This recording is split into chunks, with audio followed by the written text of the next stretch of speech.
बाबा साहब अम्बेडकर के जीते जी कांग्रेस पार्टी ने अम्बेडकर जी का कैसा अपमान किया। बाबा साहब को जीते जी और बाबा साहब परिनिर्वाण होने के बाद भी इतने साल तक कांग्रेस पार्टी ने भारत रत्न से नहीं नवाजा गया। 1952 में बाबा साहब को चुनाव में षड्यंत्र के तहत बाबा साहब को हराने का काम कांग्रेस पार्टी ने किया है। बाबा साहब भीमराव जैसे आदमी को इन्होंने हरा करके देश के साथ इन्होंने खिलवाड़ किया है। आज बाबा साहब का नाम लेकर के उसके नाम को दुरुपयोग करने का काम किया है। उसी को गृह मंत्री ने बताया था कि बार बार अम्बेडकर का नाम लेकर के उन्होंने छल कपट करने का काम किया है।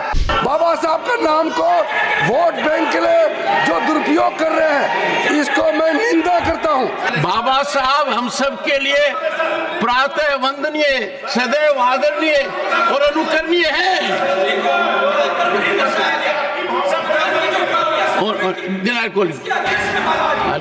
Honourable minister, honourable chairman sir, कल बहुत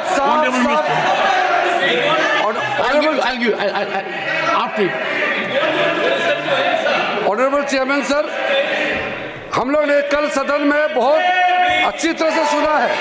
गृह मंत्री जी ने बहुत साफ शब्दों में बाबा साहब भीमराव अम्बेडकर जी के बारे में हमारा श्रद्धा का भाव को प्रकट किया था और साथ साथ में ये बताया कि बाबा साहब अम्बेडकर के जीते जी कांग्रेस पार्टी ने अम्बेडकर जी का कैसा अपमान किया और बाबा साहब को जीते जी और बाबा साहब परिनिर्वाण होने के बाद भी इतने साल तक कांग्रेस पार्टी ने भारत रत्न से नहीं नवाजा गया और साथ साथ कांग्रेस पार्टी ने बाबा साहब को इंसल्ट करके 1952 में बाबा साहब को चुनाव में षड्यंत्र के तहत बाबा साहब को हराने का काम कांग्रेस पार्टी ने किया है।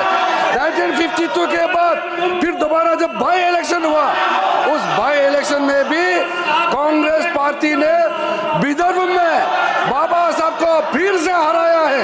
कांग्रेस पार्टी ने अगर बाबा साहब को कांग्रेस पार्टी नहीं हराते तो 52 के बाद भी बाबा साहब दोबारा चुन के इस सदन में पार्लियामेंट के मेंबर होते। बाबा साहब भीमराव जैसे आदमी को इन्होंने हरा करके देश के साथ इन्होंने खिलवाड़ किया है। आज बाबा साहब का नाम लेकर के उसके नाम को दुरुपयोग करने का काम किया है। उसी को गृह मंत्री ने बताया था कि बार बार अम्बेडकर का नाम लेकर के उन्होंने छल कपट करने का काम किया है। वरना क्या कारण था सर? मैं सर एक बौद्ध हूँ, मैं बाबा साहब के बताए हुए रास्ते पर चलने वाला इंसान हूँ। इस देश में बाबा साहब ने 1951 में कानून मंत्री के पद से इस्तीफा दिया था। 71 साल बाद प्रधानमंत्री मोदी जी ने एक दूसरा बौद्ध को कानून मंत्री बनाया है। आप लोगों को याद नहीं आया? मोदी सत्य बाबा साहब भीमराव अम्बेडकर के बताए हुए रास्ते पे हम लोग चलते हैं, आप लोग नहीं चलते हैं। सर ये लोग ढोंग कर रहे हैं, मैं कड़ी आपत्ति करता हूँ। बाबा साहब का नाम को वोट बैंक के लिए जो दुरुपयोग कर रहे हैं, इसको मैं निंदा करता हूँ।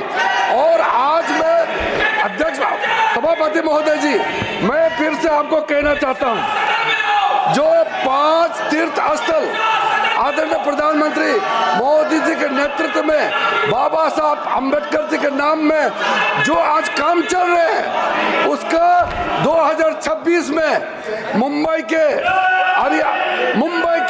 अरेबियन सी के अरब सागर के तट पर 450 फीट का जो ऊंचाई मूर्ति बन रहा है, वो मूर्ति बनने के बाद आप लोग को पता चलेगा कि 5 तीर्थ स्थल बाबा साहब के नाम में मोदी जी ने कैसे बनाया है। शिक्षा भूमि में जाइए बाबा साहब के लंदन में, आपको पता चलेगा, आपको पता चलेगा। आप परिनिर्वाण भूमि में जाके देखिए, आपको पता चलेगा।